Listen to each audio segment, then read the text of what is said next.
ការបរទេសក៏ដូចជាថ្នាក់ដឹកនាំកម្ពុជាបានប្រជុំទៅតាមចំនួនប្រជុំដែលខ្ញុំបានរៀបរាប់កាលពីព្រឹកមិញដូច្នេះដើម្បីកុំឲ្យខាតពេលខ្ញុំសូមជូនជាព័ត៌មានត្រួសអំពីលទ្ធផលក៏ដូចជាចំណុចពិភាក្សាដែលរដ្ឋមន្ត្រីការបរទេសអាស៊ានជាថ្នាក់ដឹកនាំកម្ពុជាអាស៊ានបានពិភាក្សាក្នុងមួយថ្ងៃពេញជាក់ស្ដែងមានចំណុចពិភាក្សាជាច្រើនទៀតនៅក្នុងនេះដូច្នេះអ្វីដែលខ្ញុំយកមកចែករំលែកជូនបងប្អូនអ្នកសារព័ត៌មានគឺគ្រាន់តែជាចំណុចដែលសំខាន់បំផុតឬមួយក៏ថាជាប្រយោជន៍សម្រាប់សាធារណជនដើម្បីស្វែងយល់អំពី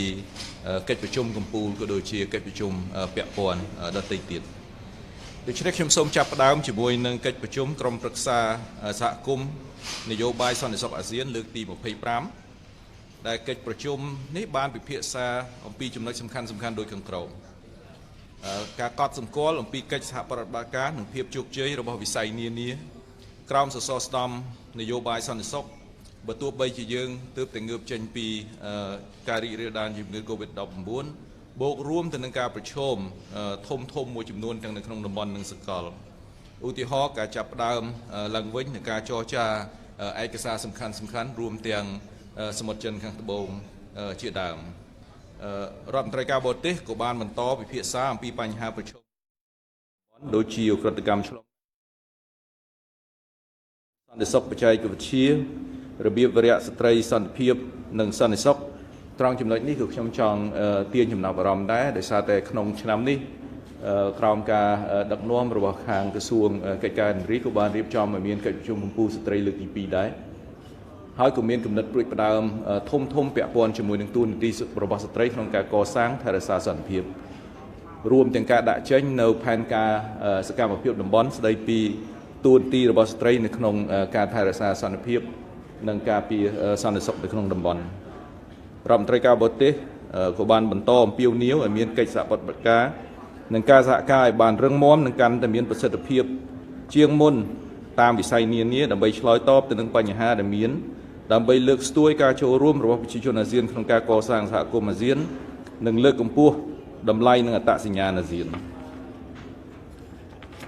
កិច្ចប្រជុំក៏បានមើលទៅលើវឌ្ឍនភាពនៃការអនុវត្តផែនទីបង្ហាញផ្លូវលម្អិតសហគមន៍នយោបាយសន្តិសុខអាស៊ានឆ្នាំ2025ដែលនៅថេរពាក់ព័ន្ធជាមួយនឹងចំនួនសកម្មភាពក៏ដូចជាការងារអត្ថិភាពទាំងឡាយដែលបានអនុវត្តតាំងពីដើមឆ្នាំរហូតមកដល់បច្ចុប្បន្ននៅចុងបញ្ចប់នៃកិច្ចប្រជុំក៏បានអនុម័តរបាយការណ៍ក្រុមប្រឹក្សាសហគមន៍នយោបាយសន្តិសុខអាស៊ានដើម្បីដាក់ជូនថ្នាក់ដឹកនាំកម្ពុជាធ្វើការកត់សម្គាល់នៅក្នុងកិច្ចប្រជុំកម្ពុជាលើកទី40និងលើកទី41ដោយឡែកកិច្ចប្រជុំក្រុមប្រឹក្សាសម្របសម្រួលអាស៊ានលើកទី31កិច្ចប្រជុំបានពិភាក្សាទៅលើចំណុចសំខាន់មួយចំនួនដូចជាការស្វាគមន៍កិច្ចខិតខំប្រឹងប្រែងរបស់ក្រុមការងារជាន់ខ្ពស់សម្រាប់ចក្ខុវិស័យសហគមន៍អាស៊ានក្រោយឆ្នាំ2025ក្នុងការរៀបចំធាតុចូលសម្រាប់ចក្ខុវិស័យមួយនេះក៏ដូចជា model ក្នុងការធ្វើទំនាក់ទំនងជាមួយនឹងភាគីពាក់ព័ន្ធផ្សេងទៀតត្រង់ចំណុចនេះគឺខ្ញុំចង់បន្ថែមព័ត៌មានបន្តិចដែរដោយសារតែចក្ខុវិស័យអាស៊ានដែលយើងមានបច្ចុប្បន្ននឹងបញ្ចប់នៅក្នុងឆ្នាំ2025អញ្ចឹងជាទូទៅជាដំណើរការគឺយើងចាប់ផ្ដើមពិភាក្សាពីឥឡូវទៅថាតើអ្វីខ្លះដែលយើងគ្រោងនឹងដាក់នៅក្នុងចក្ខុវិស័យនេះបន្ទាប់ពីចក្ខុវិស័យដែលយើងមានស្រាប់នឹងលែងនៅក្នុងមានប្រសិទ្ធភាពទី2កត់សម្គាល់ពីលទ្ធផលវិជ្ជមានទៅលើសសរស្តម្ភសហគមន៍សេដ្ឋកិច្ចអាស៊ាននិងសហគមន៍សង្គមវប្បធម៌តាក់ទងទៅនឹងការត្រៀមខ្លួនរបស់ទីម៉ូខាងកើតក្នុងការចូលជាសមាជិកអាស៊ាននិងពិនិត្យលទ្ធភាពក្នុងការកំណត់យកឆ្នាំណាមួយជាក់លាក់ជាពេលវេលាសម្រាប់សមាជិកភាពពេញលេញរបស់ទីម៉ូខាងកើតកិច្ចប្រជុំក៏បានស្វាគមន៍ចំពោះការសម្ពោធឲ្យប្រើប្រាស់នៅលិខិតការដ្ឋានរបស់មជ្ឈមណ្ឌលអាស៊ានសម្រាប់គ្រោះអាសន្នសុខភាពសាធារណៈនិងជំងឺដែលកើតមាននាខែសីហាឆ្នាំ2022កន្លងទៅនេះនៅទីក្រុងបាងកកប្រទេសថៃកិច្ចប្រជុំក៏បានអនុម័តរបាយការណ៍មួយចំនួនប្រហែលជា12និងសេចក្តីថ្លែងការណ៍របស់ថ្នាក់ដឹកនាំអាស៊ានស្តីពីចក្ខុវិស័យនៃការតភ្ជាប់អាស៊ានក្រោយឆ្នាំ2025ដើម្បីដាក់ជូនថ្នាក់ដឹកនាំអាស៊ានធ្វើការកត់សម្គាល់នៅក្នុងកិច្ចប្រជុំកំពូលលើកទី40និងទី41ដោយឡែកនាពេលថ្ងៃគឺជាជំនួបរវាងថ្នាក់ដឹកនាំកម្ពុជាអាស៊ានជាមួយនឹងតំណាងអន្តរសភាអាស៊ានដែលថ្នាក់ដឹកនាំនៃស្ថាប័នទាំងពីរបានធ្វើការផ្លាស់ប្ដូរទស្សនៈគ្នា ទៅលើបញ្ហាសំខាន់មួយចំនួនពាក់ព័ន្ធទៅនឹងការស្ដារកំណើនប្រកបដោយចីរភាពនិងបរិយាបន្នដោយផ្ដោតលើការជំរុញការអភិវឌ្ឍបៃតងនិងការពង្រឹងភាពធន់រួលទៅនឹងគន្លងប្រកបដោយភាពថ្មីតាមរយៈការចាប់យកបច្ចេកវិទ្យា Digital សម្រាប់ការរស់នៅការប្រកបអាជីវកម្មការអភិវឌ្ឍឧស្សាហកម្មនិងការធ្វើ Digital ទុបនីយកម្មសេដ្ឋកិច្ចការលើកកម្ពស់វប្បធម៌សន្តិភាពនិងការត្រៀមខ្លួនឲ្យបានរួចរាល់ក្នុងការគ្រប់គ្រងគ្រោះមហន្តរាយជាដើមនៅក្នុងជំនួបនេះក្រៅពីសម្ដេចទាំងពីរក៏មានការចូលរួមពីថ្នាក់ដឹកនាំ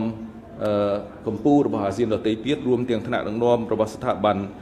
សភាមកពីបណ្ដាប្រទេសសមាជិកអាស៊ានដទៃទៀតផងដែរនៅក្នុងជំនួបរវាងថ្នាក់ដឹកនាំអាស៊ានជាមួយតំណាងយុវជនអាស៊ានថ្នាក់ដឹកនាំអាស៊ានបានលើកអំពីសារៈសំខាន់របស់យុវជនក្នុងការចូលរួមកសាងប្រទេសជាតិព្រោះថាយុវជនគឺជាកម្លាំងស្នូលនៃការកែប្រែនិងការដោះស្រាយបញ្ហាសកលប្រកបដោយភាពវិជ្ជមាននិងធម្មវន្តស្មារតីអរិយាប័ត្រនិងទួនាទីរបស់យុវជននៅក្នុងសង្គមគឺជាកត្តាកំណត់ដ៏ចម្បងនៃជោគវាសនាអនាគតរបស់ប្រទេសក៏ដូចជាតំបន់ទាំងមូលកម្ពុជាក៏បានផ្ដួចផ្ដើមនៅសេចក្តីថ្លែងការណ៍មេដឹកនាំអាស៊ានស្ដីអំពីឆ្នាំយុវជនអាស៊ាន2022ដើម្បីបង្ហាញពីឆន្ទៈរួមក្នុងការពង្រឹងទួនាទីរបស់យុវជននៅក្នុងការចូលរួមចំណែកកសាងសហគមន៍អាស៊ានស្វាគមន៍មូលបត្រការងារទាំង8ដែលយុវជនយើងបានលើកឡើងដើម្បីជាមូលដ្ឋានគ្រឹះដ៏រឹងមាំនៅក្នុងការកសាងគោលនយោបាយតំបន់ទាក់ទងទៅនឹងអាស៊ានជាពិសេសពាក់ព័ន្ធទៅនឹងចក្ខុវិស័យអាស៊ានក្រោយឆ្នាំ2025ដែលក្នុងនោះរួមមានអភិបាលកិច្ចវិទ្យាសាស្ត្របច្ចេកវិទ្យានិងនវានុវត្តន៍អនាគតនៃការងារហេដ្ឋារចនាសម្ព័ន្ធនិងការតភ្ជាប់ការអភិវឌ្ឍដោយចីរភាពនិងបរិយាបន្នការប្រែប្រួលអាកាសធាតុការកាត់បន្ថយគម្លាតនៃការអភិវឌ្ឍនៅក្នុងចំណោមរដ្ឋជាសមាជិកអាស៊ាននិងកម្មវិធីផ្លាស់ប្ដូរគ្នាទៅវិញទៅមករវាងប្រជាជននិងប្រជាជនរបស់យើងសម្ដេចតេជោក៏បានផ្ដល់អនុសាសន៍សំខាន់ដើម្បីចូលរួមលើកកម្ពស់បន្ថែមដល់ការអភិវឌ្ឍរបស់យុវជននិងអាស៊ានដែលមានខ្លឹមសារសង្ខេបដូចតទៅយុវជនជំនាន់ក្រោយត្រូវគិតគូរឲ្យបានវែងឆ្ងាយនិងទូលំទូលាយអំពីភាពជោគជ័យរួមនិងពង្រឹងទំនាក់ទំនងរវាងអន្តរជំនាន់យុវជនគួរចាប់យកកលានុវត្តភាពដើម្បីពង្រឹងជំនាញបង្កើនការយល់ដឹងនិងចូលរួមដោះស្រាយបញ្ហាសកលរៀបចំខ្លួនឲ្យបានល្អប្រសើរដើម្បីឆ្លើយតបទៅនឹងការខ្វះខាតនៃជំនាញនិងបទពិសោធន៍នៅលើទីផ្សារការងារនាពេលអនាគតនិងយុវជនគួរចាប់យករាល់កលានុវត្តភាពដើម្បីចូលរួមក្នុងការអភិវឌ្ឍនិងការអនុវត្តគោលនយោបាយរបស់រដ្ឋាភិបាលលើគ្រប់វិស័យរួមទាំងការងាររបស់តំបន់ផងដែរនៅក្នុងកិច្ចសន្ទនារវាងប្រមុខដឹកនាំអាស៊ានជាមួយក្រុមប្រឹក្សាធុរកិច្ចប្រធានក្រុមប្រឹក្សាធុរកិច្ចអាស៊ានបានចែករំលែកអំពីបញ្ហាប្រឈមដែលសហគមន៍ធុរកិច្ចកំពុងជួបប្រទះក៏ដូចជាភាពវិជ្ជមាននៅឱកាសដែលមើលឃើញក្នុងកលៈទេសៈនេះផងដែរក្នុងចំណោមមតិយោបល់មួយចំនួនដែលបានលើកឡើងដោយក្រុមប្រឹក្សាធុរកិច្ចអាស៊ានបានស្នើឲ្យប្រកាន់ខ្ជាប់នូវគោលការណ៍មជ្ឈភាពអាស៊ាននិងអភិបាលកិច្ចនិងជំរុញសហគមន៍សេដ្ឋកិច្ចអាស៊ានជារបៀបវរៈអតិភិបក្នុងបណ្ដាប្រទេសសមាជិកអាស៊ានទាំងអស់ប្រមុខដឹកនាំអាស៊ានឯកភាពជាមួយនឹងមតិដែលបានស្នើដោយក្រុមប្រឹក្សាធុរកិច្ចអាស៊ានដោយស្នើឲ្យលេខាធិការដ្ឋានអាស៊ានបន្តធ្វើការជាមួយស្ថាប័នពាក់ព័ន្ធរបស់អាស៊ានទាំងអស់រួមទាំងក្រសួងថ្នាក់ជាតិនានាជាមួយអាស៊ានបាក់និងដៃគូអភិវឌ្ឍដើម្បីធានាថារាល់គំនិតព្រួយផ្ដាំទាំងអស់នេះនឹងមានការរីកចម្រើនទៅមុខនិងពង្រឹងបន្ថែមនូវភាពស្អិតរមួតរវាងអាស៊ាននិងភាពធន់រឹងមាំនៃសេដ្ឋកិច្ចតាមរយៈសុខដុមនីយកម្មនិងសមាហរណកម្មសេដ្ឋកិច្ចកម្មតែស៊ីជម្រៅនិងលឿនជាងមុនដើម្បីការពារការរំខាននិងការប្រឈមនានាដែលយើងកំពុងជួបប្រទះទី2ពាក់ព័ន្ធជាមួយនឹងការសម្រេចរបស់អាស៊ានដើម្បីឲ្យអេស្ប៉ាញក្លាយទៅជា High Contracting Party ទៅនឹងសិទ្ធិសញ្ញាមិត្តភាពនិងសហប្រតិបត្តិការនៅក្នុងតំបន់អាស៊ីអាគ្នេយ៍ខាងអាស៊ានគឺយើងបានរួចរាល់ហើយប៉ុន្តែដោយសារតែខាងអេស្ប៉ាញគាត់មានដំណើរការផ្ទៃក្នុងមួយចំនួនដែលត្រូវបំពេញបន្ថែមដូច្នេះមានភាពយឺតយ៉ាវដែលថ្ងៃនេះយើងឃើញថាមានតែអ៊ុយក្រែនទេដែលបានចុះហត្ថលេខាដូច្នេះខ្ញុំរំពឹងថាក្នុងពេលឆាប់ខាងមុខនេះអេស្ប៉ាញក៏នឹងអាចចូលរួមជាមួយនឹងយើងផងដែរក្នុងការคลายខ្លួនទៅជា High Contracting Party ជាមួយនឹងអាស៊ានជាកិច្ចបន្ទាប់ខ្ញុំសូមចែករំលែកជាភាសាអង់គ្លេសខ្លះពាក់ព័ន្ធជាមួយនឹងលទ្ធផលនៃកិច្ចប្រជុំនាថ្ងៃនេះ So colleague from the international regional media, I just want to share with you quickly on some of the key points of the meeting today. As I brief you in the morning, there were two major meetings, and that is the ASEAN Political Security Council meeting, and then the ASEAN Coordinating Council meeting. So for the ASEAN Political Security Council meeting, the foreign ministers are talking about all the sectors that are under this particular community pillar. In particular, when it comes to ASEAN responses to COVID-19, transnational crime, drug, and our partnership with our partners and so on. And in particular, they are also focusing on the importance of cybersecurity, the roles of women in peace and security, especially when it comes to a clear work plan on how we can make sure that women can play an integral part in this peace building and maintaining process. At the end of the meetings, the Foreign Minister adopted the report of the ASEAN Political Security Councils, and this report will be submitted to the ASEAN Summit for the leaders' notation. The second meeting, which is the ASEAN Coordinating Councils, the Foreign Minister discussing about the outcomes or looking at the report of the high-level task force on the ASEAN post-2025 vision, and they appreciate all the hard works that our high-level task force have been doing, and they managed to submit the core elements for the ASEAN post-2025 vision and also the recommendation on the strengthening of the ASEAN institution. The Foreign Minister also discussed about the possibility of expediting or looking at the outcomes of the fact-finding missions and find ways on how we can expedite the accessions into the ASEAN membership by the Timor-Leste, and hopefully we can materialize that objective in the near future. The Foreign Minister also took note of the inauguration of the ASEAN Center for Public Health Emergency and Emerging Diseases in Bangkok this year, and this center is going to serve very important roles in our collective response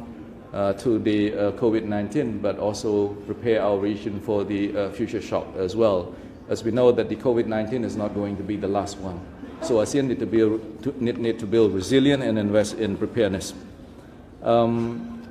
After the two meetings in the afternoon, we are having the ASEAN leaders interface with the AIPA, the ASEAN Interparliamentary Assembly, and they are looking at how the two institutions can work together to make sure that both can productively and constructively contribute to the ASEAN community building. They are exploring numbers of key issues, for example, better and greener economic recovery from the COVID-19, climate change, natural disasters, and also how we are going to raise awareness about ASEAN among our people, especially our young people. The ASEAN leader also have an interface with the youth, and our youth took this opportunity to share their views on how they look at the ASEAN community building at the moment, and they raised some very important issues that many of those can also be used as part of our drafting of the ASEAN Vision post-2025 and the attendant document as well. Some of those issues include good governance, science, technology, innovations, the future of work, infrastructures and connectivity, sustainable development, inclusive development, climate change, and also very important how we are going to narrow the development gap among the ASEAN member states. The last meeting is the interface between our leaders with the business sector, as we know that the private sector has been playing a very important role, not just in the community building effort, but also in our responses to the COVID-19, and now in particular in our effort to recover from the impact of the COVID-19 and grow our economy stronger. So we see a very important role of the private sector in all of this effort, and the leader also shared their views that we need to continue to find ways on how we can open the opportunity, more for the private sector to play the important role in this whole process. So all in all, these are some of the key points that the foreign minister have discussed in the morning and also our leader have discussed in the afternoon. And now, I would like to open the floor for questions. So please, Ban.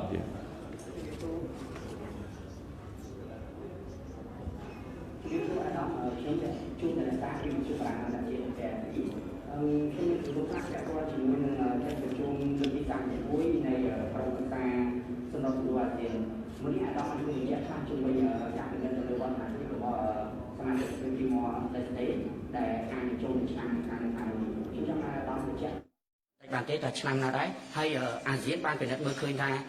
Timor Leste này miền Bắc là phía với chỉ miền Giang Nam là không ca để anh miền Smart phía châu chia Smart chất của ASEAN là phía khác một nông xung mua xây tiết vẽ con chỉ môi nâng kếtประชุม លើកទី31 លើកទី31 នៃក្រុមប្រឹក្សាសម្រាប់សម្រួល ASEAN ដែរគឺខ្ញុំចង់ផ្ដោតទៅលើបញ្ហារបស់ភូមិបន្តិចថាតើកិច្ចប្រជុំមួយនេះបានជជែកអំពីបញ្ហាភូមិក្នុងការប្រមូលធាតុចូលមុននឹងលើកទៅជជែកនៅក្នុងកិច្ចប្រជុំបើកកិច្ចប្រជុំកម្ពុជាលើកទី40និង41នៅថ្ងៃស្អែកដែរទេចុះបើសិនជាមិនបានជជែកថាតើវិបត្តិរបស់ភូមិនេះនឹងត្រូវលើកមកជជែកដោយប្រធានាធិបតីប្រមុខរដ្ឋឬក៏ដោយប្រធានអាស៊ានផ្ទាល់តែម្ដងមិនដោយរដ្ឋមន្ត្រីការបរទេសទេហើយម្យ៉ាងវិញទៀតបើសិនជានៅថ្ងៃស្អែកនេះបញ្ហាភូមិនៅតែមិនទាន់អាចរកនៅឃើញវឌ្ឍនភាពណាមួយដដែលដូច្នេះតើដំណោះស្រាយចុងក្រោយទៅជាយ៉ាងណានៅប្រើប្រាស់យន្តការ11ចំណុចដែលដាក់ចេញនៅសាកាតាកាលពីថ្ងៃទី27តាមរយៈកិច្ចប្រជុំបន្ទាន់ឬក៏បែបមិនដែរអាដាមអរគុណច្រើនបាទសូមអរគុណជាមួយនឹងបញ្ហាការស្នើសុំចូលជាសមាជិករបស់អាស៊ានរបស់ទីម៉ូខាងកើតជាជំហររបស់កម្ពុជាគឺយើងគ្រប់គ្រងពេញទំហឹងថ្នាក់ដឹកនាំរបស់យើងតែងតែបានលើកឡើងពីភាពចាំបាច់ក្នុងការជួយទៅដល់ទីម៉ូខាងកើតដើម្បីត្រៀមខ្លួនឲ្យបានរួចរាល់ក្នុងការចូលជាសមាជិករបស់អាស៊ានទី11តាមពិតទៅដំណើរការនៃការស្វែងយល់ការពិតពីទីម៉ូខាងកើតដើម្បីទី1មើលពីសក្តានុពលទី2មើលពីចន្លោះខ្វះខាតគឺធ្វើឡើងតាំងពីឆ្នាំ2019មកម្លេះហើយសសរស្តម្ភនយោបាយសន្តិសុខបានធ្វើរួចរាល់តាំងពីឆ្នាំ2019ដោយឡែក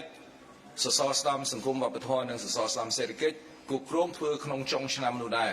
ប៉ុន្តែដោយសារតែមានអតិភិបផ្សេងទៀតដែលបង្ខំឲ្យសសរស្តម្ភទាំងពីរធ្វើការទៅលើរឿងផ្សេងថារងចាំរហូតដល់2020ដើម្បីធ្វើប៉ុន្តែយើងក៏ប្រឈមជាមួយនឹងការរីករាលដាលនៃជំងឺ Covid-19 ដូច្នេះការខកខានការធ្វើការស្វែងយល់ការពិតអំពី Timor Leste ដោយសារតែ Covid-19 ពីសសរស្តម្ភទាំងពីរក៏ធ្វើឲ្យមានការយឺតយ៉ាវទៅដល់ការវាយតម្លៃរួមថាតើទីម៉ូខាងកើតគាត់មានចំណុចខ្លាំងទៅណាខ្លះគាត់មានចំណុចខ្សោយត្រង់ណាខ្លះនៅពេលដែលយើងធ្វើជាប្រធានអាស៊ានភ្លាមគឺយើងយកបញ្ហានេះជាបញ្ហាអតិភិបគឺយើងធ្វើយ៉ាងណាជំរុញឲ្យសសរស្តម្ភទាំងពីរបញ្ចប់ការស្វែងយល់ការពិតរបស់គាត់នៅទីម៉ូខាងកើតឲ្យរួចរាល់ក្នុងឆ្នាំនេះហើយឲ្យចេញការវាយតម្លៃទាន់ពេលសម្រាប់កិច្ចប្រជុំកំពូលជាធម្មតាពាក់ព័ន្ធជាមួយនឹងការវាយតម្លៃស្ថានភាពនៅទីម៉ូខាងកើតយើងឃើញថាមានភាពវិជ្ជមានច្រើន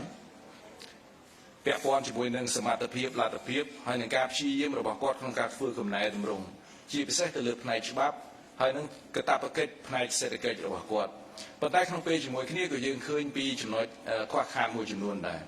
ខ្ញុំអាចនិយាយបានថាជារួមអាស៊ានគឺគ្រប់គ្រងការចូលជាសមាជិករបស់ទីម៉ូខាងកើតហើយនឹងព្យាយាមធ្វើយ៉ាងណាស្វែងរកមធ្យោបាយដើម្បីជួយទីម៉ូខាងកើតបំពេញបន្ថែមកន្លែងខ្វះខាតទាំងអស់នោះហើយខ្ញុំគិតថាទាំងអស់គ្នាគឺសុទ្ធតែសង្ឃឹមថាទីម៉ូខាងកើតអាចចូលជាសមាជិកអាស៊ានតាមដែលអាចធ្វើទៅបានហើយឲ្យបានឆាប់តាមដែលអាចធ្វើទៅបានសម្រាប់កម្ពុជាយើងចង់ឃើញទាំងក្នុងឆ្នាំនេះផងប៉ុន្តែក្នុងពេលជាមួយគ្នាក៏យើងត្រូវមានភាពប្រកបវិជ្ជាពាក់ព័ន្ធជាមួយនឹងដំណើរការនៃការពង្រឹងសមត្ថភាពរបស់គាត់ផងដែរអញ្ចឹងនៅពេលណាដែលរួចរាល់គឺយើងអាចថាអាស៊ានគឺចាប់ផ្ដើមពិចារណាឲ្យគាត់ចូលជាសមាជិកអាស៊ានតែម្ដងជាជាងយើងដាក់ពេលវេលាណាមួយដែលអាចថាមានការលំបាកសម្រាប់យើងទៅវិញប៉ុន្តែចំណុចអស់នេះខ្ញុំគិតថានៅពេលដែលប្រជុំថ្នាក់ដឹកនាំកម្ពុជាហើយនៅថ្ងៃស្អែកគឺយើងនឹងមានព័ត៌មានបន្ថែមទៀតដោយសារតែរាល់ឯកសារទាំងអស់រាល់តែការសម្រេចចិត្តទាំងអស់នឹងធ្វើការកត់សម្គាល់និងសម្រេចដោយថ្នាក់ដឹកនាំកម្ពុជានៅក្នុងពេលប្រជុំលើក40និងលើក41ទី2ពាក់ព័ន្ធជាមួយនឹងបញ្ហាមីយ៉ាន់ម៉ាបញ្ហានេះខ្ញុំធ្លាប់លើកជាច្រើនដងមកហើយដែរ ថាគឺជាបញ្ហាស្មុគស្មាញបញ្ហាលំបាកនិងបញ្ហាមួយដែលត្រូវការពេលវេលាដូច្នេះនៅពេលដែលយើងមើលទៅលើស្ថានភាពដែលកំពុងតែកើតមានឡើងនៅក្នុងមីយ៉ាន់ម៉ាយើងគូមានគោលបំណងមួយថាចង់ឲ្យចេញលទ្ធផលលឿនតាមដែលអាចធ្វើទៅបានប៉ុន្តែអ្វីដែលយើងត្រូវគិតគូរផងដែរគឺថាដោយសារតែភាពស្មុគស្មាញទាំងអស់នេះហើយអាស៊ានក៏ត្រូវមើលទៅលើបញ្ហានេះក្នុងរយៈពេលវែងដូចគ្នាដែរអ្វីដែលខ្ញុំអាចលើកឡើងនៅក្នុងពេលនេះគឺថាកិច្ចព្រមព្រៀងឯកច្ឆន្ទ5ចំណុចនៅតែជាគោលគ្រឹះនៃការដោះស្រាយបញ្ហានៅមីយ៉ាន់ម៉ាដែលអនុញ្ញាតឲ្យប្រទេសសមាជិកជួយសម្របសម្រួលដើម្បីរៀបចំឲ្យមានកិច្ចសន្ទនាក៏ដូចជាផ្សះផ្សារវាងភាគីចំនួនអ្វីដែលយើងគិតតទៅមុខទៀតថាតើយើងនឹងមានវិធីសាស្ត្រអីបន្ថែមដើម្បីធានាថានៅពេលដែលយើងចាប់ផ្ដើមអនុវត្តកិច្ចព្រមព្រៀងឯកច្ឆន្ទ5ចំណុចវានឹងមានគោលដៅច្បាស់លាស់សកម្មភាពមួយដែលប្រកបប្រជាដើម្បីងាយស្រួលទៅដល់បងប្អូនទាំងអស់គ្នាក្នុងការវាស់វែងដើម្បីធានាថាពីមួយជំហានទៅមួយជំហានអាស៊ានបានជួយមីយ៉ាន់ម៉ានៅត្រង់ណាខ្លះសម្រាប់កម្ពុជាផ្អែកទៅលើអ្វីដែលយើងបានធ្វើក្នុងរយៈពេលជាង10ខែមកនេះយើងអាចនិយាយបានថាមានការរីកចម្រើនដោយសារតែទី1គឺយើងមើលពីភាពស្មុគស្មាញការលំបាកក៏ដូចជាការចូលរួមពាក់ព័ន្ធជាមួយនឹងភាគីជាច្រើនប៉ុន្តែសម្រាប់ភាគីមួយចំនួនទៀតអាចថាគាត់មានការវាយតម្លៃផ្សេងជាដើមដូច្នេះហើយភាពប្រកបប្រជានៅក្នុងការអនុវត្តក៏ដូចជាផែនការច្បាស់លាស់នៅក្នុងការអនុវត្តនឹងអាចជួយទៅដល់យើងទាំងអស់គ្នាដើម្បីធ្វើការបកស្រាយដែលឆ្លោះបញ្ចាំងជាមួយនឹងស្ថានភាពជាក់ស្ដែងទៅលើបញ្ហានៅមីយ៉ាន់ម៉ា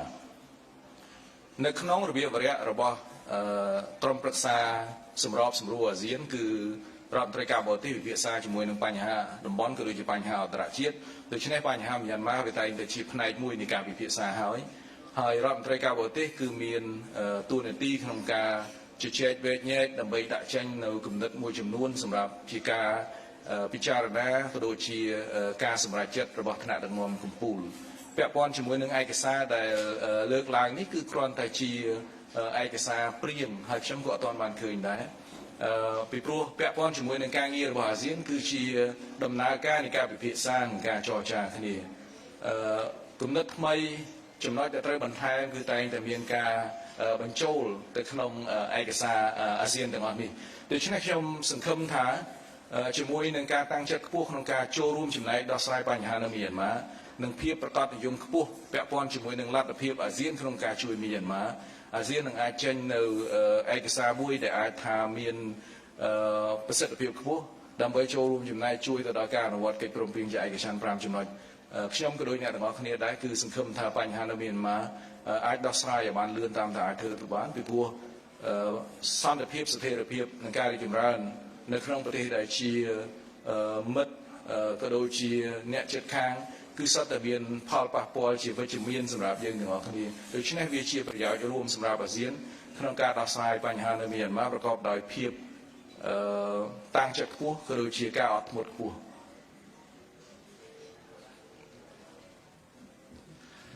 ជំរាបសួរអាដាមខ្ញុំបាទឈ្មោះបានស្គនទៀតមកពីសារព័ត៌មានកម្ពុជាថ្មីពាក់ព័ន្ធទៅនឹងបញ្ហាមីយ៉ាន់ម៉ានេះខ្ញុំសូមបញ្ជាក់ពីអារម្មណ៍បន្ថែមបន្តិចដោយសារស្អែកនេះគឺជាការរៀបចំនៃកិច្ចប្រជុំកំពូលអាស៊ានបញ្ហាមីយ៉ាន់ម៉ាក៏ជាបញ្ហាក្តៅទៅពេលដែលអវត្តមានមីយ៉ាន់ម៉ាបែបនេះតើវាអាចធ្វើឲ្យមានការកែស្ទះនៅសេចក្តីថ្លែងការណ៍រួមរបស់អាស៊ានដែរឬទេ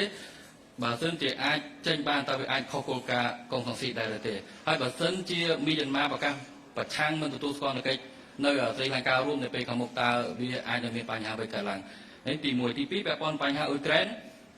ដោយសារតែប្រធានាធិបតីអ៊ុយក្រែនធ្លាប់បានស្នើសុំឲ្យមានការថ្លែងការណ៍ពិសេសរបស់គាត់នៅក្នុងកិច្ចព្រមព្រៀងកំពូលអាស៊ាននៅថ្ងៃស្អែកនេះតើអាស៊ានអនុញ្ញាតដែរឬទេហើយមួយទៀតពាក់ព័ន្ធនឹងអ៊ុយក្រែនដែរដោយសាររដ្ឋមន្ត្រីការបរទេសអ៊ុយក្រែនកំពុងតែមានព័ត៌មាននៅកម្ពុជាស្រាប់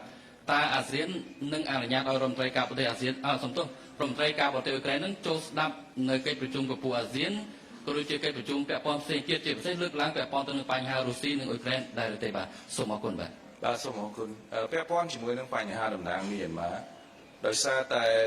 មើលឃើញពីការរីកចម្រើនមិនទៅដល់កម្រិតដែលធ្វើឲ្យប្រទេសសមាជិកផ្សេងទៀតគាត់មានអារម្មណ៍ថាតំណាងនយោបាយគួរតែចូលយើងបន្តអញ្ជើញតំណាងនយោបាយពីមីយ៉ាន់ម៉ា ដោយសារតែយើងអញ្ជើញកម្រិតមិននយោបាយគាត់ក៏សម្រេចចិត្តមិនបានបញ្ជូនអ្នកណាមកចូលរួមនៅក្នុងកិច្ចប្រជុំទាំងអស់នេះផងដែរប៉ុន្តែក៏អីមីយ៉ាន់ម៉ានៅដដែលទង់ជាតិមីយ៉ាន់ម៉ានៅដដែលដូច្នេះអ្វីដែលយើងមើលទៅលើស្ថានភាពនេះគឺថាគាត់មិនបានមកដោយខ្លួនឯងដោយសារជាការសម្រេចចិត្តរបស់គាត់ប៉ុន្តែយើងបានអញ្ជើញហើយដូច្នេះនៅក្នុងការមើលឃើញរបស់យើងគឺថាវានៅតែជារូបភាពនៃកុងសង្ស៊ីរវាងប្រទេសសមាជិកទាំង10លុះត្រាណាតែយើងមិនបានអញ្ជើញគាត់ឲ្យចូលរួមដូច្នេះកន្លែងនេះខ្ញុំគិតថាវាគួរតែគ្រប់គ្រាន់ដើម្បីជាមូលដ្ឋានសម្រាប់ឲ្យប្រទេសសមាជិកអាស៊ានក្នុងការធ្វើការសម្រេចចិត្តពាក់ព័ន្ធទៅនឹងការជំរុញរបៀបរយៈរបស់យើងទៅមុខដោយឡែករឿង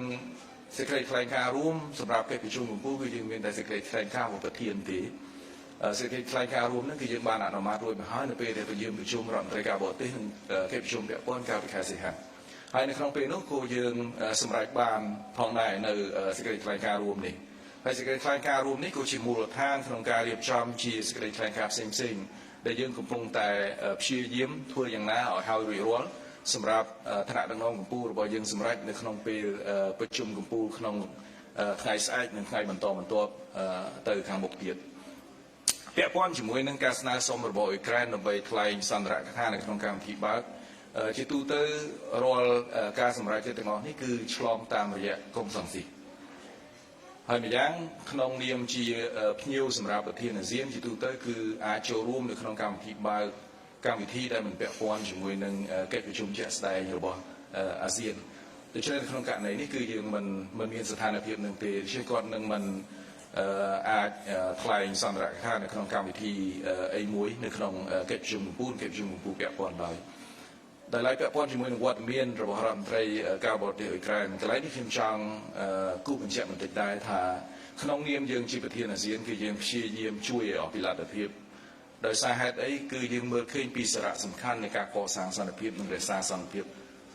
សម្រាប់តំបន់យើងមូលហេតុចម្បងដែលធ្វើឲ្យយើងមានការរីកចម្រើនមកទល់ពេលនេះគឺដោយសារតែយើងមានសន្តិភាពនិងស្ថិរភាពដែរប្រទេសសមាជិកអាស៊ានយើងមានភាពខុសគ្នាប៉ុន្តែយើងអាចគ្រប់គ្រងអាភាពខុសគ្នានឹងមិនបានជំរុញទៅដល់ស្ថានភាពមួយដែលយើងមានការប៉ះទង្គិចគ្នាឬមួយក៏រហូតដល់ប្រើប្រាស់កម្លាំងប្រដាប់អាវុធយើងមានចំណុចខុសគ្នាប៉ុន្តែយើងអាចជជែកគ្នានៅតុចរចានៃកិច្ចប្រជុំបានជាដើមហើយយើងមើលឃើញពីសារៈសំខាន់នៃវត្តមានសន្តិភាពនិងស្ថិរភាពនឹងដើម្បីជាគ្រឹះក្នុងការកសាងតំបន់របស់យើងហើយដូចគ្នាយើងក៏ចង់ឃើញសន្តិភាពនិងស្ថិរភាពនៅតំបន់អ៊ុយក្រែនផងដែរដូច្នេះអាស៊ានគឺត្រៀមខ្លួនរួចជាស្រេចក្នុងករណីដែលភាគីពាក់ព័ន្ធគិតថាគាត់មើលឃើញពីទួនាទីរបស់អាស៊ានក្នុងការជួយសម្របសម្រួល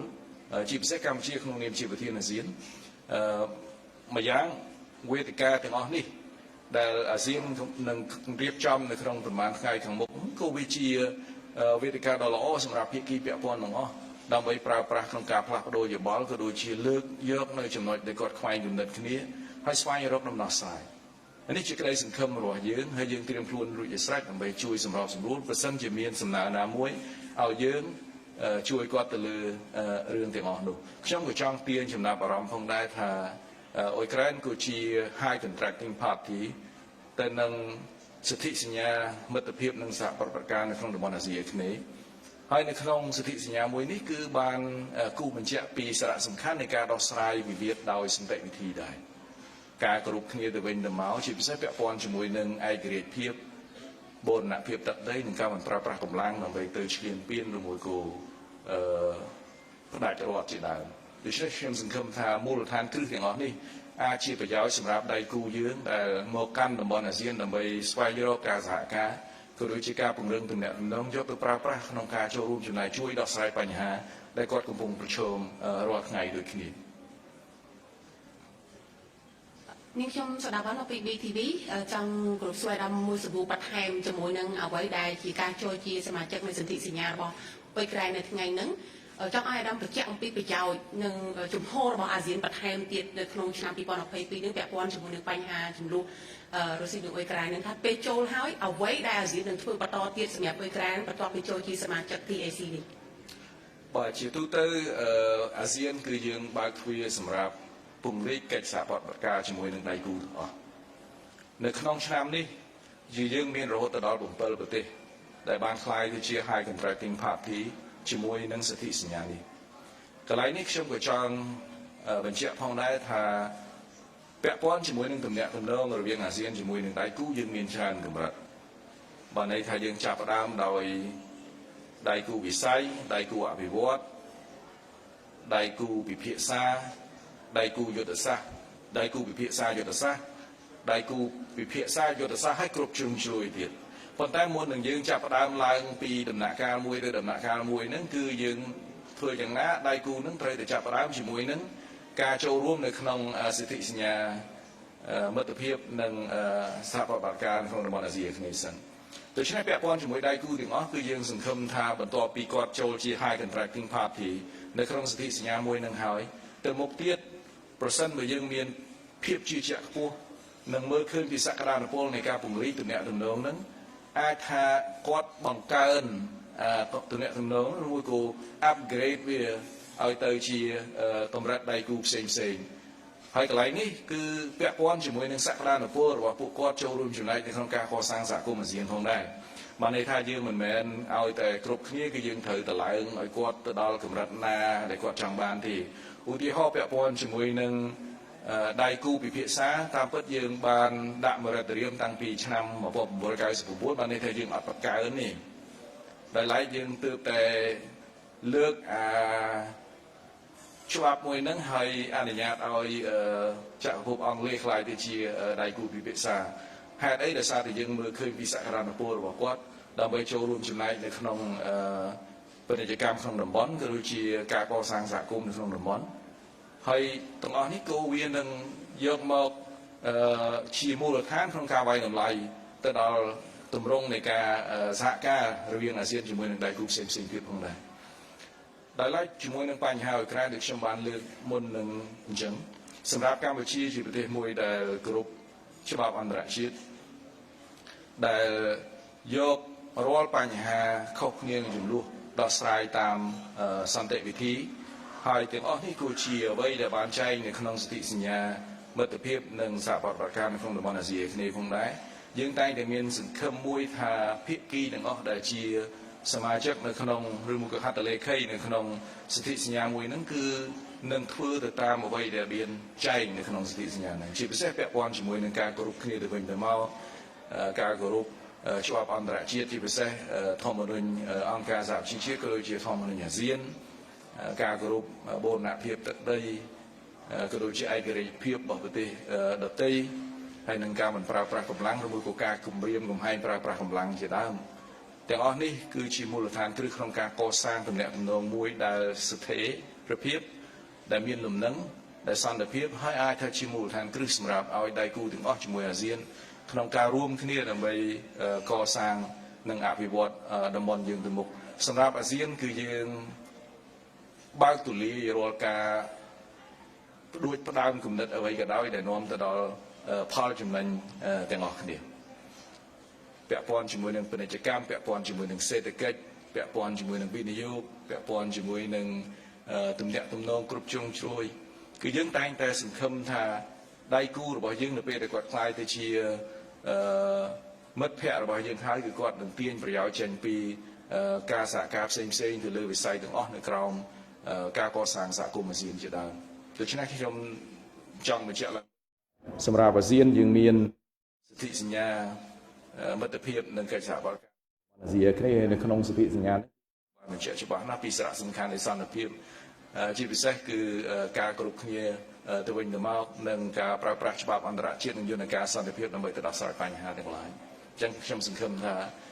ដៃគូរបស់យើងបើទោះបីជាគាត់កំពុងតែប្រឈមបញ្ហាទាំងអស់ហ្នឹងគាត់នឹងងាកមករកដំណោះស្រាយសន្តិវិធីតាមពិតទៅយើងគួរបាន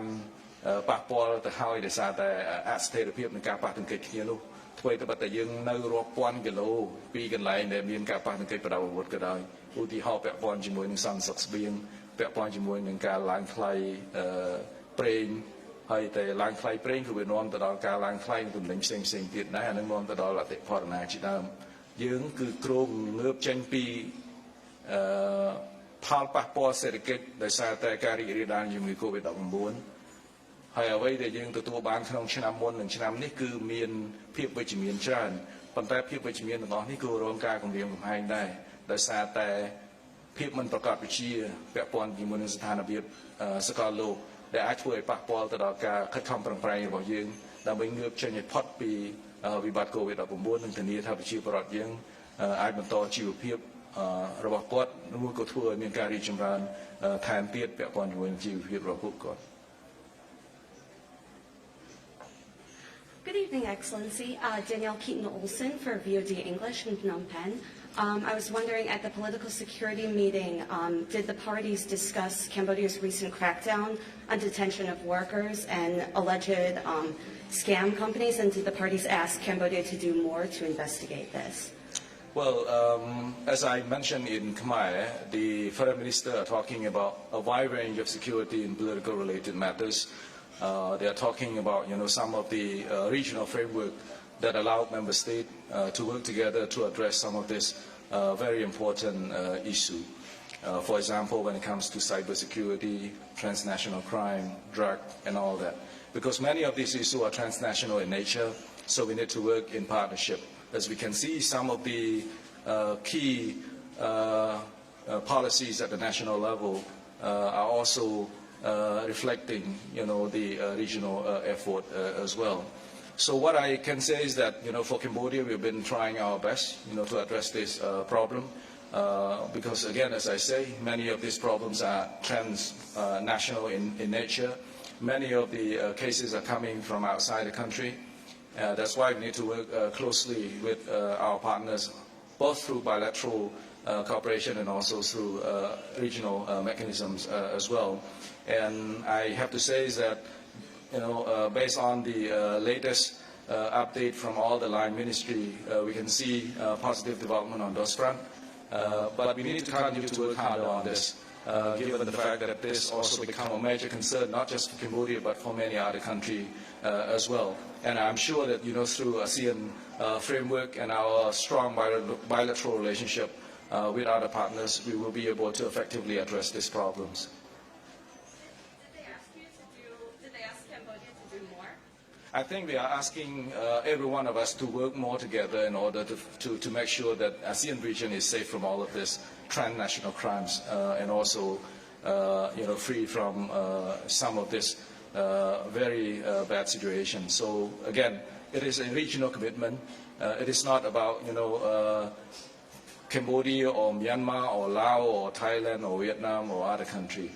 It is a collective effort that people are expressing and committing to work together to address all of those problems. I have to say again that this issue is a transnational problem. Many of the cases are coming from many parts of the world. We've been working with our partners and also through ASEAN process to address these problems, and I'm satisfied that we're making progress on that front. But we shouldn't be complacent. We need to double our effort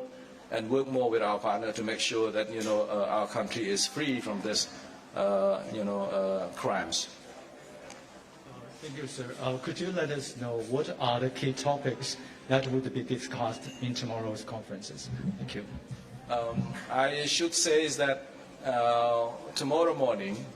I will share with you all the key topics that our leaders will discuss. But of course, they will spend a lot of time talking about community building efforts, regional and international issue, and regional and international issue. He also include, the problems in Myanmar, but also, Ukraine and many other international events as well. So I should say that, let's wait until tomorrow morning. I will give you more details on the topic of discussion, for our leaders. Hi. I think you mentioned a lot about Myanmar in your Cambodia statement, so can you just summarize throughout what did you say? And also, I think today the ASEAN Foreign Minister meeting, they finally extensively discussed about a recommendation that's going to be put forward to the leader regarding the Myanmar issue. So can you share with us some of their consolidated recommendation, and how does Cambodia feel? Because eventually the special envoy was unable to make his third visit. So what are your What are your thoughts on that, and what are your expectations? Well, the issue of Myanmar is a complex one. And as I often share with our colleagues here, that we need to take a long view. And it is a common position among the ASEAN member states that the 5-point consensus should be retained. And we need to look for ways on how we are going to make the implementation of the 5-point consensus as fully and as effectively as possible. Of course, we can see that the 5-point consensus sets out five broad priorities, namely cessations of violence, commencement of a dialogue, mediation of a dialogue, the delivery of humanitarian assistance in Myanmar, and the role of the special envoy, and so on. So going forward, I think we need some things that is concrete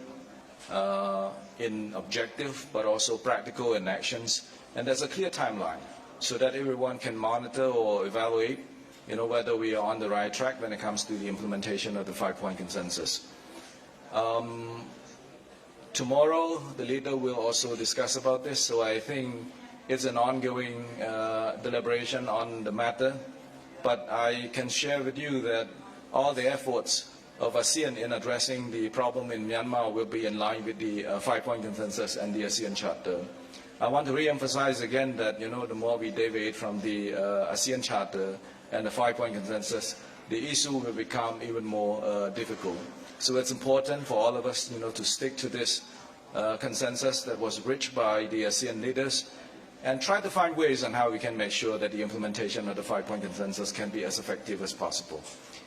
And I can say is that based on our experience in doing this, and also, our special envoy has been trying in every way to make sure that we can make some progress on the ground. It's going to take time, and it is also possible. If we look at what we've been doing over the past 9 or 11 months, there are still, ways for us to improve the situations there. It's just that we need to be practical, we need to be patient. It's not possible that we are going to expect something to happen in the next 1 or 2 days in Myanmar. So again, I am sure that, by tomorrow it will be clearer when it comes to the future directions. But, everything will be still anchored with the ASEAN 5-point consensus and the ASEAN Charter. ជាសួរអាដាមខ្ញុំបាទវុតចន្ទរានាយកព័ត៌មានពីសារព័ត៌មាន Digital Cambodia មានសំណួរមួយចង់ត្រឡប់ទៅកាន់សន្ធិសញ្ញា TAC ដែលអ៊ុយក្រែនទើបតែបានចុះជាសមាជិកកាលពីព្រឹកមិញដោយអាដាមបានលើកឡើងឲ្យថាអាស៊ានបើកចំហសម្រាប់ប្រទេសជាដៃគូមិនត្រឹមតែអ៊ុយក្រែនទេដោយជាក់ស្ដែងឆ្នាំនេះមាន7ប្រទេសក៏ប៉ុន្តែវាអាចនឹងជាការចែកដនមួយដែរដែលអ៊ុយក្រែនដែលបច្ចុប្បន្ននៅក្នុងឆ្នាំនេះទើបមានចំនួនប្រដាប់អាវុធជាមួយនឹងរុស្ស៊ីហើយស្រាប់តែអ៊ុយក្រែនចង់ខ្លាយហើយបានខ្លាយទៅជាសមាជិកនៅក្នុងសន្ធិសញ្ញា TAC របស់អាស៊ានភ្លាមៗហើយចង់សួរទៅកាន់អាដាមថាតើនេះគឺជាកិច្ចខំប្រឹងប្រែងរបស់អ៊ុយក្រែនដើម្បីព្យាយាមគៀងគរសម្លេងគ្រប់គ្រងពីអាស៊ានដើម្បីទៅជាតទល់ប្រើប្រាស់សម្លេងនេះដើម្បីទៅរឹងមាំជាមួយនឹងរុស្ស៊ីដែរឬទេដែលហេតុថាកន្លងមកយើងសង្កេតឃើញថាអាស៊ានទាំង10ប្រទេសមានប្រទេសខ្លះហ្នឹងក្នុងសមាជិកខ្លះហ្នឹងគឺមានការថ្កោលទោសខ្លះក៏អនុប្រវត្តិហើយខ្លះក៏មានការយល់ផ្សេងគ្នាចំពោះការចំនួនបដាអាវុធមួយនេះហើយអាស៊ានក៏មិនទាន់បានចេញជាសេចក្តីថ្លែងការណ៍រួមទាំង10ប្រទេសតែម្ដងដើម្បីថ្កោលទោសឬក៏អ្វីមួយចំពោះរុស្ស៊ីដែរតើនេះជាការគៀងគរសម្លេងទេហើយអាស៊ានអនាគតទៅតើអាចនឹងមានវិធានការឬក៏មានគេហៅថាការផ្ដល់ជាជំនួយក៏ការជួយជ្រោមជ្រែងទៅកាន់អ៊ុយក្រែនយ៉ាងណាដែរទេបន្ទាប់ពីចូលជាសមាជិករបស់ TAC ហើយដើម្បីជាពិសេសនោះគឺឆ្លើយតបទៅនឹងការឈ្លានពានរបស់រុស្ស៊ីតែម្ដងអរគុណអាដាមបាទពាក់ព័ន្ធជាមួយនឹងប្រទេសមួយអាចខ្លាយជា high contracting party ទៅសន្ធិសញ្ញាមិត្តភាពនិងកិច្ចសហប្រតិបត្តិការនៅក្នុងតំបន់អាស៊ីអាគ្នេយ៍មួយគោលយ៉ាងណាគឺវាអាស្រ័យទៅលើការវាយតម្លៃរបស់លេខាធិការឋានអាស៊ានដែលនឹងដាក់លទ្ធផលជូនប្រទេសសមាជិកអាស៊ានក្នុងការធ្វើការសម្រេចចិត្តសម្រាប់ដៃគូមួយចំនួននៅពេលដែលគាត់មានសក្តានុពលគាត់មានលទ្ធភាពគាត់មានចំណុចដែលអាចមកសហការជាមួយនឹងអាស៊ានបានច្រើនវាក៏នឹងជួយសម្រួលទៅដល់ដំណើរការនៃការវាយតម្លៃដូចគ្នាដែរដូច្នេះវាមិនមែនបានន័យថាដើម្បីខ្លាយទៅជា high contracting party នៅក្នុងសន្ធិសញ្ញាមិត្តភាពនិងសហប្រតិបត្តិការនៅក្នុងតំបន់អាស៊ីអាគ្នេយ៍វាត្រូវការ2ឆ្នាំ3ឆ្នាំ4ឆ្នាំ5ឆ្នាំវាអត់ទេគឺវាអាស្រ័យទៅលើសក្តានុពលរបស់ប្រទេសនោះតើពេលដែលគាត់ខ្លាយទៅជាដៃគូរបស់យើងហើយ វាមានកន្លែងណាខ្លះដែលយើងអាចសហការគ្នាដើម្បីជាប្រយោជន៍ទៅវិញទៅមកដើម្បីចំណេញទៅវិញទៅមកអញ្ចឹងសម្រាប់ដៃគូខ្លះគឺអត់ត្រូវការពេលច្រើនទេដោយសារតែសក្តានុពលរបស់គាត់ឧទាហរណ៍ប្រទេសខ្លះគាត់ស្នើសុំupgrade ទំនាក់ទំនងរបស់គាត់ជាមួយយើងគឺត្រូវការពេលរាប់ឆ្នាំគឺធ្វើការវាយតម្លៃទាំងផ្នែកសេដ្ឋកិច្ចផងទាំងផ្នែកសង្គមវប្បធម៌ផងទាំងផ្នែកសន្តិសុខនយោបាយផងដោយឡែកប្រទេសដៃគូយើងផ្សេងទៀតដែលគាត់មានសក្តានុពលខ្លាំងដែលនឹងនាំប្រយោជន៍មកដល់តំបន់យើងគឺការវាយតម្លៃហ្នឹងក៏វាលឿនតាមនឹងដែរមុនហ្នឹងខ្ញុំក៏បានលើកយកឧទាហរណ៍ចក្រភពអង់គ្លេសដែរតាមពិតនៅឆ្នាំ1999ហ្នឹងយើងមានមរតរាមមួយយើងដាក់ថាយើងអត់បង្កើនចំនួនដៃគូពិភាក្សាទេយើងចង់ទុកតែប៉ុណ្្នឹងឯងប៉ុន្តែនៅពេលដែលអង់គ្លេសក៏ស្នើសុំធ្វើជាដៃគូពិភាក្សាយើងមានភាពបត់បែនដែរដោយសារហេតុអីគាត់នឹងមានសក្តានុពលច្រើនក្នុងការធ្វើការជាមួយនឹងប្រទេសអាស៊ានទាំងអស់គ្នាដូច្នេះរាល់ការស្នើសុំធ្វើជាដៃគូរបស់យើងបើទោះបីជាចូលត្រឹមតែជា high contracting party គឺសុទ្ធតែមានការវាយតម្លៃទាំងអស់ហើយរឿងនេះមិនមែនទើបតែកើតមានពេលនេះទេដៃគូខ្លះគឺបានដាក់ពាក្យស្នើសុំនឹងយូរហើយគ្រាន់តែថាមកដល់ម៉ោងហ្នឹងគឺវាចប់សពគ្រប់ដំណើរការនៃការវាយតម្លៃដូច្នេះហើយគោយើងព្យាយាមធ្វើយ៉ាងណាឲ្យគាត់បានចូលទៅក្នុងសន្ធិសញ្ញាហ្នឹងឲ្យបានទាន់ពេលវេលាដែលខ្ញុំលើកឡើងមុនហ្នឹងមានរហូតដល់8នោះដូច្នេះយើងអត់មានបដោតទៅលើប្រទេសមួយនេះប្រទេសមួយនោះឬអត់ទេហើយប្រទេសដែលចង់មកធ្វើជាដៃគូរបស់យើងមិនមែនតែនៅក្នុងតំបន់អាស៊ីទេគាត់មកតាំងពីអឺរ៉ុបគាត់មកតាំងពីអាមេរិកឡាទីនមជ្ឈមបូព៌ាជាដើមហើយនេះគឺបង្ហាញអំពីភាពតាក់ទាញរបស់យើងក្នុងការគៀងគោភាពជាដៃគូជាមួយនឹងប្រទេសទាំងអស់នោះពាក់ព័ន្ធជាមួយនឹងដំណើរទៅមុខទៀតនៃទំនាក់ទំនងរបស់យើងជាមួយនឹងhigh contracting party នៅក្នុងសន្ធិសញ្ញាទាំងអស់ហ្នឹងគឺយើងសង្ឃឹមថានៅពេលដែលគាត់មានជំនឿទុកចិត្តរឹងមាំហើយចាស់ទុំហើយមានកន្លែងដែលអាចថាសហការគ្នាឬមួយក៏ធ្វើការជាមួយគ្នាបានច្រើនគឺគាត់នឹងអាចពិចារណា upgrade ទំនាក់ទំនងហ្នឹងទៅជាទម្រង់មួយផ្សេងទៀតឧទាហរណ៍អាចធ្វើជាដៃគូវិស័យឬមួយក៏ដៃគូអភិវឌ្ឍឬមួយក៏ទៅអនាគតអាចថាអាស៊ានលើកលែងការរាំងស្ទះមិនឲ្យមានដៃគូសន្តានាបន្ថែមហើយយើងអាចមានដៃគូសន្តានាបន្ថែមចំណុចមួយទៀតដែលខ្ញុំចង់លើកឡើងផងដែរគឺថាកាលពីឆ្នាំទៅយើងមានចិនហើយនិងអូស្ត្រាលីដែលបានក្លាយទៅជាដៃគូយុទ្ធសាស្ត្រគ្រប់ជ្រុងជ្រោយរបស់យើងហើយនៅក្នុងឆ្នាំនេះយើងមានថែមប្រទេសដែលជាដៃគូពិភាក្សាក្លាយទៅជាដៃគូយុទ្ធសាស្ត្រគ្រប់ជ្រុងជ្រោយហើយមានប្រទេសផ្សេងទៀតដែលជាដៃគូពិភាក្សាហ្នឹងកំពុងតែស្នើមកយើងថាក៏សូមឲ្យក្លាយទៅជាដៃគូពិភាក្សាយុទ្ធសាស្ត្រគ្រប់ជ្រុងជ្រោយផងដែរអញ្ចឹងកន្លែងហ្នឹងខ្ញុំចង់បញ្ជាក់ជាមួយយើងថាវាអត់មែនជារបៀបវរៈអីដាច់ដライទេគឺអាស៊ានគឺបើកទូលាយទាំងអស់ជាមួយដៃគូណាក៏ដោយដែលចង់ក្លាយទៅជាមិត្តភ័ក្តិរបស់យើងឬមួយក៏ចង់សម្ព័ន្ធមិត្តជាមួយយើងក្នុងការសហការគ្នាសម្ព័ន្ធមិត្តកន្លែងនេះគឺខ្ញុំចង់សម្ដៅភាពជាដៃគូទេមិនមែនជាសម្ព័ន្ធមិត្តយោធាឬមួយក៏អ្វីឡើយព្រោះនេះមិនមែនជាអ្វីដែលអាស៊ានធ្វើនោះទេដូច្នេះករណីអ៊ុយក្រែនគឺដូចគ្នាជាមួយនឹងករណីផ្សេងទៀតដែរអញ្ចឹងខ្ញុំសង្ឃឹមថាទៅមុខទៀតបន្ទាប់ពីការចុះហត្ថលេខានៅក្នុងសន្ធិសញ្ញាមិត្តភាពនិងកិច្ចសហប្រតិបត្តិការនៅក្នុងតំបន់អាស៊ីគ្នាអាចថាវារីកចម្រើនទៅជាទម្រង់ផ្សេងទៀតនៃការសហការគ្នានិងភាពជាដៃគូទាំងអស់នេះជារួមអាស៊ាននិងដៃគូគឺយើងមើលទៅលើសក្តានុពលគ្នាទៅវិញទៅមកបំពេញបន្ថែមគ្នាទៅវិញទៅមកហើយយើងជួយគ្នាទៅវិញមកតាមអ្វីដែលយើងអាចមានលទ្ធភាពជាក់ស្ដែងដៃគូអាស៊ានភាគច្រើនគឺមកតំបន់ដើម្បីជួយទៅដល់ប្រទេសសមាជិកទាំងឡាយដែរទេហើយគាត់ថានៅក្នុងប្រវត្តិឆ្នាំចុងក្រោយនេះយើងឃើញថាអាស៊ានក៏ចាប់ផ្ដើម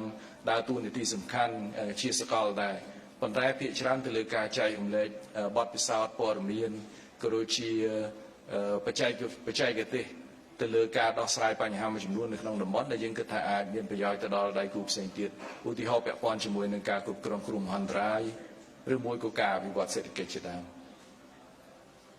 ជំរាបសួរអាដាមចាត់ថាខ្ញុំប្រហែលជាចុងក្រោយគេដោយសារតែឈរនៅជួរចុងក្រោយគេខ្ញុំបាទបុលសំផនមកពីទូរទស្សន៍ CNC ហើយថ្ងៃនេះរឿងអ៊ុយក្រែនជាប្រធានបទនៅក្នុងការសួរដូចជាច្រើនខ្ញុំ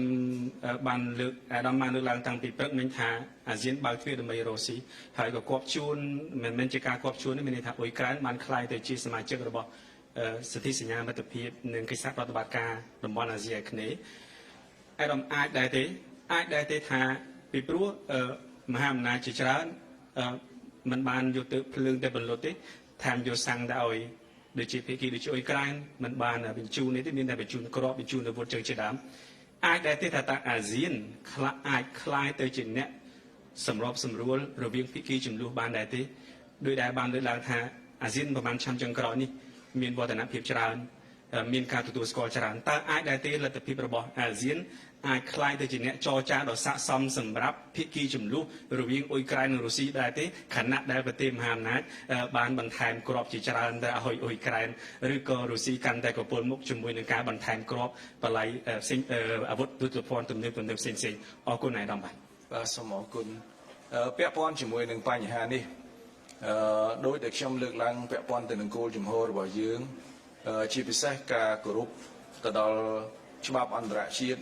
ក្រមអន្តរជាតិធម្មនុញ្ញអង្គការសហប្រជាជាតិធម្មនុញ្ញអាស៊ាននិង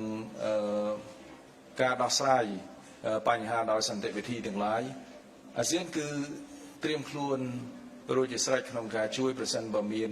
ភាគីពាក់ព័ន្ធគិតថាយន្តការអាស៊ានអាចមានប្រយោជន៍សម្រាប់ពួកគាត់ក្នុងការដោះស្រាយបញ្ហាទាំងនោះធម្មតាអ្វីដែលអាស៊ានតែងតែធ្វើគឺបង្ហាញពីសារៈសំខាន់នៃយន្តការរបស់អាស៊ានដែលមានស្រាប់ហើយបើសិនជាយើងមើលទៅលើយន្តការទាំងអស់នេះយើងមានការចូលរួមពីប្រទេសពាក់ព័ន្ធទាំងអស់ពីប្រទេសមហាអំណាចហើយសុទ្ធតែជាថ្នាក់ដឹកនាំកម្ពុជាទៅទៀតដូច្នេះយើងតែងតែមានការសង្ឃឹមថាយន្តការទាំងអស់នេះត្រូវបានយកទៅប្រើប្រាស់ដើម្បីបម្រើឲ្យគោលដៅដោះស្រាយបញ្ហាដោយសន្តិវិធីដូច្នេះអាស៊ានមិននៅក្នុងគោលជំហរដែលទៅបង្រៀនគាត់ថាត្រូវធ្វើយ៉ាងណានោះទេពីព្រោះនេះមិនមែនជាអ្វីដែលអាស៊ានតែងតែធ្វើទេប៉ុន្តែអាស៊ានតែងតែឆ្លុះបញ្ចាំងអំពីសារៈសំខាន់ក៏ដូចជាភាពប្រកបនិយមខ្ពស់នៃយន្តការដែលខ្លួនមានពីព្រោះយន្តការទាំងអស់នេះក៏បានអនុញ្ញាតឲ្យអាស៊ានធ្វើការជាមួយដៃគូរបស់យើងហើយក៏បាននាំមកនូវការរីកចម្រើននិងការអភិវឌ្ឍជាច្រើនអាស៊ានក៏ប្រឈមជាមួយនឹងបញ្ហាចម្រូងចម្រាសជាមួយនឹងដៃគូយើងខ្លះដែរឬមួយក៏ប្រទេសសមាជិករបស់អាស៊ានយើងមួយចំនួនក៏មានបញ្ហាជាមួយនឹងដៃគូរបស់យើងដែរប៉ុន្តែតាមរយៈយន្តការអាស៊ានយើងអាចនៅរក្សាបានស្ថិរភាពនិងសន្តិភាពនៅក្នុងទំនាក់ទំនងមួយនោះហើយមិនត្រឹមតែគាត់មិនបានប្រើប្រាស់ចំណុចដែលគាត់ខុសគ្នាធ្វើឲ្យប៉ះពាល់ទៅដល់ការសហការគាត់បែរជាយកយន្តការរបស់អាស៊ានទៅធ្វើជាឱកាសដើម្បីកសាងនិងពង្រីកការសហការគ្នាទៅលើផ្នែកដែលគាត់មានចំណុចរួមទៅវិញទាំងអស់នឹងហើយគឺសុទ្ធតែជាមេរៀនក៏ជាបទពិសោធន៍ដែលខ្ញុំគិតថាអាចមានប្រយោជន៍សម្រាប់ដៃគូយើងក្នុងការដោះស្រាយបញ្ហាផងដែរជារួមមិនអាចយកសង្គ្រាមទៅដោះស្រាយសង្គ្រាមបានទេបទពិសោធន៍របស់កម្ពុជាឆ្លងកាត់ថ្នាក់ដឹកនាំរបស់យើងលោកបានដឹងច្បាស់ហើយលោកតែងតែលើកឡើងពីបញ្ហាទាំងអស់នេះពីភាពចាំបាច់ក្នុងការដោះស្រាយបញ្ហាដោយសន្តិវិធីដូច្នេះក្នុងនាមកម្ពុជាជាប្រធានអាស៊ានក៏ដូចជាអាស៊ានទាំងមូលគឺប្រសិនបើមានការស្នើសុំឲ្យជួយសម្របសម្រួលណាមួយខ្ញុំគិតថាយន្តការអាស៊ានអាចនឹងមានប្រយោជន៍សម្រាប់ទៅដល់ដៃគូរបស់យើងផងដែរ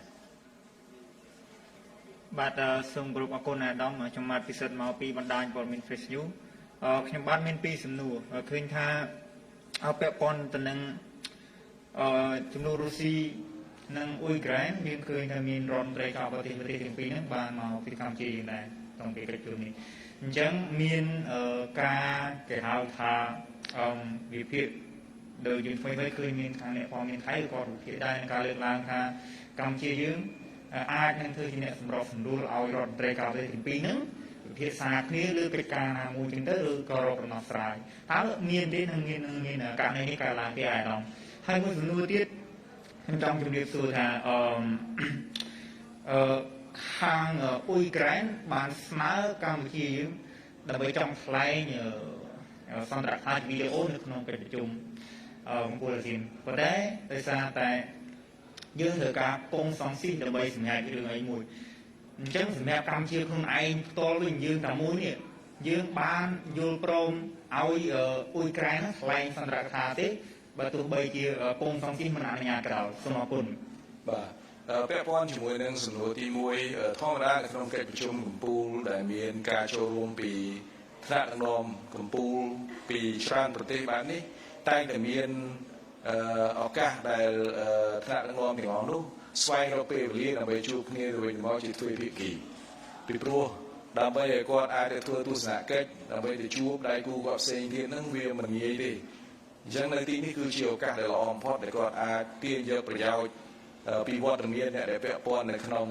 កិច្ចប្រជុំរួមគ្នាអាចទៅឆ្លៀតមានការជជែកគ្នាជាទម្រង់ទ្វេភាគីដោយខ្ញុំលើកឡើងមុននឹងដែរសម្រាប់កម្ពុជាគឺយើងត្រៀមខ្លួនរួចជាស្រេចដើម្បីសម្របសម្រួលប្រសិនបើមានសំណើណាមួយពាក់ព័ន្ធជាមួយនឹងសំណួរទី2ក្នុងនាមជាប្រធានអាស៊ានគឺយើងយកការសម្រេចចិត្តរួមជាធំបានន័យថាជាទូទៅគឺយើង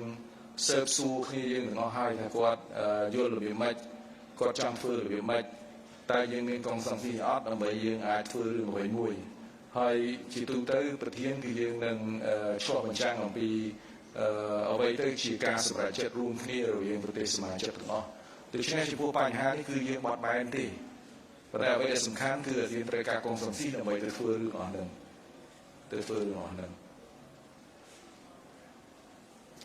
បាទសូមអរគុណទាំងអស់គ្នាដែលបានចំណាយពេលទទួលយកព័ត៌មានសម្រាប់ល្ងាចនេះសូមអរគុណច្រើនជួបគ្នានៅស្អែកព្រឹកឡើងម៉ោង 7 នៅដែរសូមអរគុណ